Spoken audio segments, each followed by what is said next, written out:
faço. Então, a nossa visão é tal. Se eu enfiar esse for para um lugar, ele está indo para lá para quê? Para discipular. Para fazer discipular. Para quando ele daqui retornar, o trabalho não morre. Vai ter alguém que vai dar sequência. Então, o nosso foco não é trabalhar, quando eu digo nosso foco, não dá convenção, não é trabalhar com o evangelismo, mas sim com discipulado. Jesus disse que nós deveríamos dar frutos e frutos que permanecem. Isso fala de discipulado.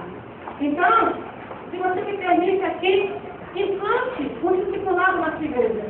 É mais difícil, porque nós pensamos de números. Hoje eu chego ali e digo 100 quilos para Jesus. Mas o discipulado eu fico com uma, duas, eu não tempo. Mas se você for observar em termos de estatística, ao longo dos anos, você vai ter ganhado muito mais para Jesus. Porque você vai fazer o que é um multiplicador daquilo que você implantou no coração dele. Jesus não se preocupou com a evangelismo. Jesus se preocupou com o discipulado. Ele ganhou 12, trabalhou com 12. Os 12 ganharam 500. Dos 500, só 503 mil. Está entendendo? Eu acho que Pedro todo dia ganhou mais vidas para Jesus do que ele deu. 3 mil. Mas porque Jesus fez o principal. Implantou no coração de Pedro o discipulado.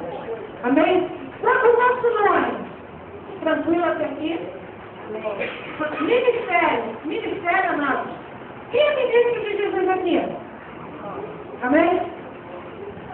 Alguns lá fora, graças a Deus aqui não, como disse o pastor lá, quando está cuidando da Zona Sul, graças a Deus aqui não, pastor Luiz, mas lá fora, o pessoal pensa que ser ministro de Cristo é receber uma credencial, se eu faço, você não fala alguma coisa aqui, não tem cadeira aqui, nada contra, não tem, eu respeito também.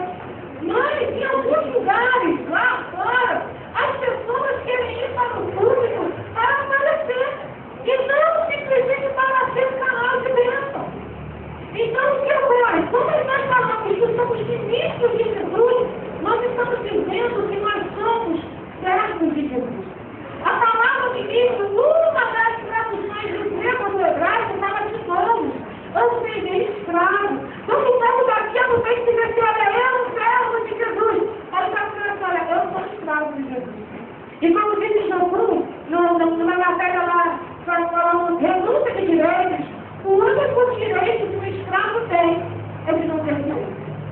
Então nós somos ministros do Senhor, amém? Então nós somos servos do Senhor. Nós estamos aqui para servir. E por isso que eu falei na fantasia que nós estamos aqui. Falando de mim, falando da missionária na Cristina, que é a vice-presidente, falando do pastor Gilson, que é o tesoureiro e contador, falando da Margarida, que apesar de não ter serviço, é uma missionária por excelência, estamos aqui para servir a Deus. Porque entendeu? E foi para isso que Jesus me chamou. Jesus não me chamou para chegar na sua igreja, você chegar lá, esse aqui é a minha pastora. Jesus não me chamou para isso. Jesus me chamou para servir você. E eu entendo isso. E estou aqui para isso. Por isso, no nosso nome tem a palavra ministério. Amém?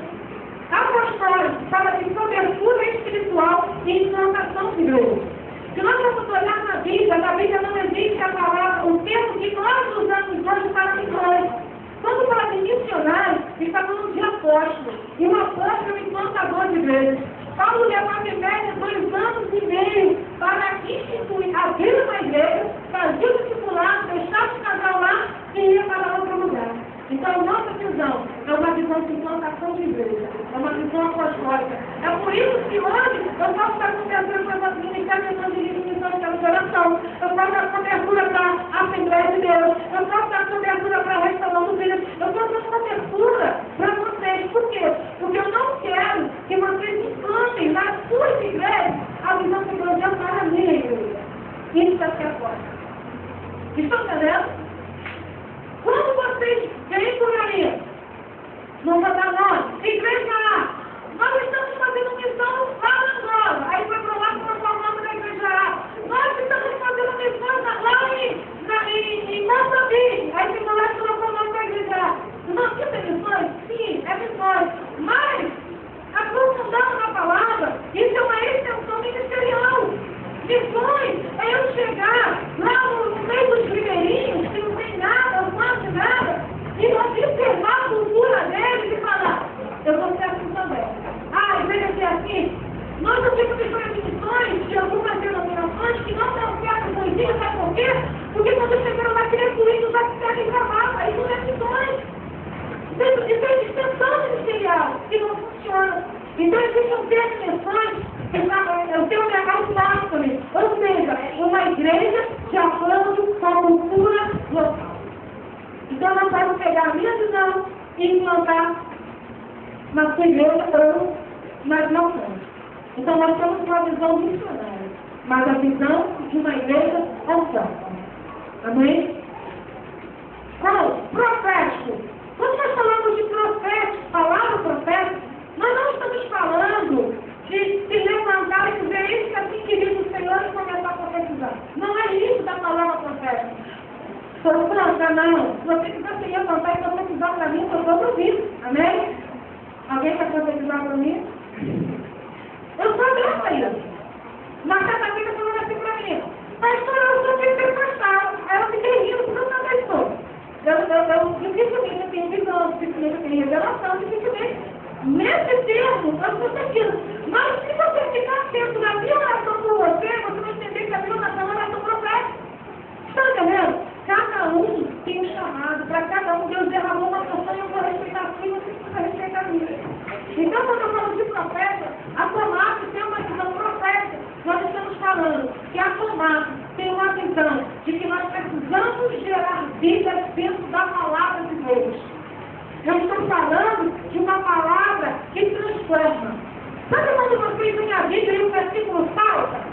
Já aconteceu isso com você? Aqui, nesse momento você recebeu o rema de Deus. Esse é o profeta. Estão entendendo? A palavra que quando você receber vai gerar transformação e mudança na sua vida e também no seu caráter. No seu, no meu, nos nossos, incluindo os nossos discípulos. Estou falando de paz. A paz que excede todo entendimento. Existe um autor que diz paz na tormenta. Quando o mundo está desabando, mas nós vamos estar com a paz dentro de nós. Vocês se lembram de um versículo que isso aconteceu com Jesus? A tempestade lá, os discípulos apavorados, Jesus estava fazendo o quê? Porque ele tinha a paz. Essa é a paz. Que nós queremos que, em nome de Jesus, seja manifesta no nosso mundo. A paz que excede todo entendimento. La rema, mas fala de prosperidade. E quando eu falo de prosperidade, eu não estou falando da prosperidade espiritual. Eu estou falando da prosperidade financeira. Eu estava lendo um livro que não me falha a memória do Osborne, e ele diz o seguinte: as pessoas nas igrejas dizem que o dinheiro não tem importância. Aí ele diz o seguinte: se o dinheiro não tem importância, como você vai pagar o aluguel? Se o dinheiro não tem importância, como você vai investir em missões? Se o dinheiro não tem importância, como você vai colocar um condicionado para gerar conforto para as suas ovelhas? Se o dinheiro não tem conforto, você pegar pesado, como é que você vai comprar alimento da feira? Se o dinheiro não tem conforto, como você vai comprar uma Bíblia? Não tem importância, desculpa. Então, quando eu falo de prosperidade, eu estou falando que Deus vai, eu estou falando que Deus vai, porque eu estou dando uma ordem de Deus, não, eu estou profetizando. Palavra certa também, eu estou profetizando que Deus vai derramar prosperidade financeira nas nossas vidas. Mas nós não temos a visão de falou que Jesus foi preparado, que ele não te dá, você dizer, não, você vai te dar, você vai te dar, você vai voltar para ele. Porque é dele. Quando eu falo de prosperidade, eu estou falando para vocês, sabe, a nossa tem que puder adotar, Jó 22, 21, sujeitai-vos a Deus. O que é se sujeitar? É se submeter, é obedecer. Irmão, falei, não oferta. De repente, você não oferta, não oferte. Você não é obrigado a ofertar. Mas para você entender, é uma verdade. Você não é obrigado a ofertar, nós precisamos obedecer a Deus nos mínimos detalhes. O que Deus quer que você faça no momento da oferta? O que Deus quer que você faça quando você sai daqui? O que Deus quer que você faça quando você estiver em casa? Sem fazer nada. Eu estou falando disso, de nós nos sujeitarmos, de nós nos submetermos, de nós nos alinharmos com a vontade de Deus. Porque como diz mais Jó, se eu me sujeitar a Deus, sabe o que vai acontecer? Me virá a paz e me virá a prosperidade.